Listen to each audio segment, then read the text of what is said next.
हम की प्रस्तावना की उपयोगिता की बात करेंगे। भारत का जो मूल संविधान था उसमें प्रस्तावना किसी अनुच्छेद द्वारा या किसी उपबंध के तहत जोड़ी नहीं गई थी, या प्रस्तावना भारतीय संविधान का भाग नहीं था। प्रस्तावना को संविधान सभा द्वारा 22 जनवरी 1947 को एक उद्देश्य प्रस्ताव द्वारा अलग से भारत के संविधान में जोड़ा, अर्थात प्रस्तावना उस उद्देश्य प्रस्ताव का ही विकसित रूप है। अगर प्रस्तावना की उपयोगिता की बात करें तो प्रस्तावना की उपयोगिता इस प्रकार है। सबसे पहले प्रस्तावना से संविधान के स्रोत का परिचय मिलता है, अर्थात संविधान का स्रोत या उसका मूल कहां पर है। तो संविधान का स्रोत या मूल, प्रस्तावना में एक शब्द है शुरुआत में, हम भारत के लोग, अर्थात जो संविधान का स्रोत है भारत की जनता है या भारत के लोग या भारत के नागरिक हैं। और भारतीय राज्य व्यवस्था की प्रकृति का जो परिचय प्राप्त होता है वो प्रस्तावना से ही प्राप्त होता है। प्रस्तावना के 5 शब्द विशेष महत्व के हैं, जैसे संपूर्ण प्रभुत्व संपन्न, समाजवादी, पंथ निरपेक्ष, लोकतांत्रिक और गणराज्य। सबसे पहले बात करते हैं संपूर्ण प्रभुत्व संपन्न शब्द की। इसका अर्थ है कि भारतीय राज्य या भारतीय राष्ट्र या भारत देश एक अपने आप में प्रभुत्व संपन्न राष्ट्र है। यह किसी बाह्य या आंतरिक शक्ति द्वारा शासित नहीं है और यह अपने निर्णय लेने में स्वयं ही सक्षम है। साथ ही साथ यह किसी बाहरी शक्ति के दबाव में भी नहीं है। हालांकि कुछ लोग आलोचना बस ये कहते हैं कि भारत ने कॉमनवेल्थ स्टेट अर्थात स्वतंत्र राष्ट्र कुल के जो देश हैं उनका समूह उसकी सदस्यता को ग्रहण किया था या किया है, जो कि ब्रिटेन के उपनिवेश थे या ब्रिटेन के गुलाम देश थे। तो इसके विरुद्ध ये तर्क दिया जाता है, भारत के जो संविधान वेद है उन्होंने ये तर्क दिया है कि जो राष्ट्र कुल की सदस्यता है वो ऐच्छिक है और वो केवल शिष्टाचारवश या जो राष्ट्र कुल के सदस्य देश है उनके साथ आर्थिक, वाणिज्यिक और व्यापारिक संबंध अच्छे बने रहें, इसके लिए कॉमनवेल्थ स्टेट्स का जो समूह या संघ है उसकी सदस्यता ऐच्छिक है। इसके बाद इसमें दूसरा शब्द आता है समाजवादी। समाजवादी शब्द 42वें संवैधानिक संशोधन अधिनियम 1976 द्वारा जोड़ा गया और इस शब्द के आधार पर भारत में आर्थिक, सामाजिक न्याय की प्राप्ति की जाती है और भारत में जो लोकतंत्र है वो आर्थिक सामाजिक न्याय की अवधारणा पर आधारित है और इसे लोकतांत्रिक समाजवाद भी कहते हैं। साथ ही साथ भारत में जो लोकतंत्र है गांधीवाद और मार्क्सवाद के सिद्धांतों का एक अद्भुत मिश्रण है। साथ ही साथ भारत में मिश्रित अर्थव्यवस्था है जो कि समाजवादी और निजी क्षेत्रों का एक अद्भुत समन्वय है। इसके बाद आगे का शब्द एक आता है पंथ निरपेक्ष। इस शब्द को भी 42वें संवैधानिक संशोधन अधिनियम द्वारा जोड़ा गया, अर्थात भारत एक पंथ निरपेक्ष राष्ट्र है और भारत का कोई भी धर्म नहीं है। इसके बाद एक इसमें चौथा शब्द जोड़ा गया लोकतांत्रिक। लोकतांत्रिक का अर्थ है कि भारत ना तो राजतंत्र है, ना अधिनायक तंत्र है, ना धर्मतंत्र है और इसमें जो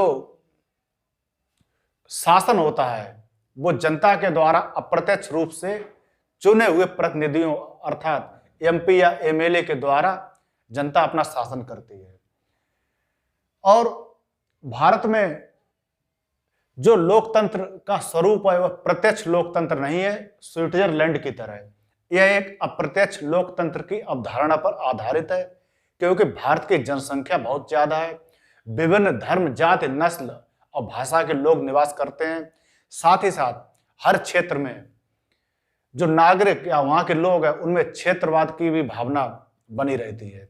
इसलिए भारत में बहुदलीय चुनाव प्रणाली की व्यवस्था को अपनाया गया है, अर्थात भारत एक बहुदलीय लोकतंत्र का एक उत्तम उदाहरण है।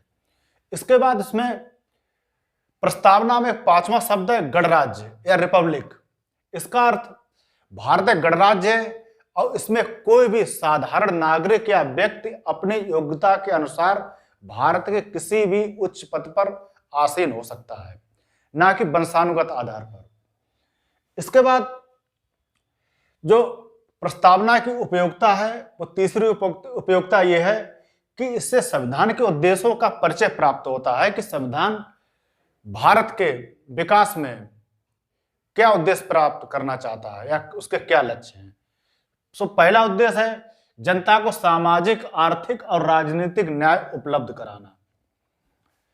अगर सामाजिक न्याय की बात आती है तो समाज के कमजोर वर्ग हैं जैसे एससी, एसटी, ओबीसी और अन्य कमजोर वर्ग या गरीब वर्ग, इनको आरक्षण की व्यवस्था उपलब्ध कराना। इसके बाद आर्थिक न्याय की बात आती है तो इसमें आर्थिक संसाधनों का जो केंद्रीकरण है वो किसी एक व्यक्ति या संस्था में ना होकर आर्थिक संसाधनों के विकेंद्रीकरण की बात कही गई है। अर्थात तो समाज के जो निचले वर्ग हैं उनके आर्थिक उत्थान के लिए सरकारी योजनाएं चलाई जाती हैं जैसे मनरेगा जैसी योजना। इसके बाद राजनीतिक न्याय की बात आती है। जो प्रस्तावना के द्वारा जो उद्देश्य प्राप्त किए जाते हैं उसमें एक राजनीतिक न्याय भी है।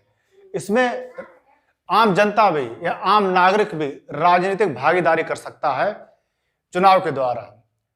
उदाहरण के लिए पंचायती राज व्यवस्था को सशक्त करना, इसके अंतर्गत महिला आरक्षण को लागू करना, एससी, एसटी, ओबीसी या अन्य वर्गों के आरक्षण को लागू करना, साथ ही साथ संसद व राज्य विधानमंडलों में अनुसूचित जाति और अनुसूचित जनजाति के लिए सीटों का आरक्षण करना, जिससे समाज के निचले वर्ग और वंचित वर्ग भी राजनीतिक भूमिका के रूप में अपने को सशक्त बना सकें। इसके बाद दूसरा उद्देश्य आता है जनता को विचार, अभिव्यक्ति, विश्वास, धर्म तथा उपासना की स्वतंत्रता प्रदान करना। अगर विचार, अभिव्यक्ति या बोलने की आजादी की बात आती है तो ये अनुच्छेद 19 के अंतर्गत आती है, लेकिन इस पे युक्त निर्बंध लगाए जाते हैं सामाजिक शांति के लिए और वैदेशिक संबंधों के लिए और लोक व्यवस्था और शिष्टाचार के लिए। साथ ही साथ धर्म तथा उपासना की स्वतंत्रता प्राप्त करना या सब नागरिकों को धर्म तथा उपासना की स्वतंत्रता मिलती रहे, इसके लिए अनुच्छेद 25 से 28 तक प्रावधान किए गए हैं। उसके बाद संविधान के उद्देश्यों को जो परिचय प्राप्त करने की बात आती है, फिर उसके बाद तीसरा उद्देश्य आता है। तीसरा उद्देश्य है प्रत्येक व्यक्ति को प्रतिष्ठा एवं अवसर की समानता उपलब्ध कराना। ये अनुच्छेद 14 से 18 और अनुच्छेद 39 में ऐसे उपबंध दिए गए हैं। इसके बाद चौथा उद्देश्य आता है बंधुत्व की भावना का विकास करना। बंधुत्व की भावना के विकास की अवधारणा फ्रांसीसी क्रांति के आदर्श से ली गई है। इसके बाद चौथा जो उपयोग है या प्रस्तावना की चौथी उपयोगिता है वो ये है संविधान के अर्थ निर्धारण के लिए उपयोगी। जहां कहीं भी या कोई भी ऐसा केस या वाद आता है जिसमें किसी प्रावधान या संविधान के किसी अनुच्छेद का अर्थ निर्धारण करना कठिन हो जाता है, उस समय सुप्रीम कोर्ट संविधान की व्याख्या करने के लिए प्रस्तावना की ही मदद लेता है। हालांकि बेरूबार यूनियन जो मामला था 1960, उसके अनुसार प्रस्तावना संविधान का भाग नहीं है, ऐसा सुप्रीम कोर्ट ने स्पष्ट किया है। लेकिन प्रस्तावना का मूल महत्व यह है कि इसके द्वारा संविधान का अर्थ निर्धारण किया जाता है। लेकिन बाद के एक मामले में सुप्रीम कोर्ट ने प्रस्तावना को संविधान का भाग मान लिया। इसके बाद पांचवी उपयोगिता है ऐतिहासिक स्रोत के रूप में उपयोगी। प्रस्तावना यह बताती है कि किस दिन संविधान स्वीकार किया गया और किस दिन इसको अधिनियमित किया गया, अर्थात 26 नवंबर 1949 को संविधान अंगीकृत किया गया। तो यह तो हुआ प्रस्तावना की उपयोगिता के बारे में।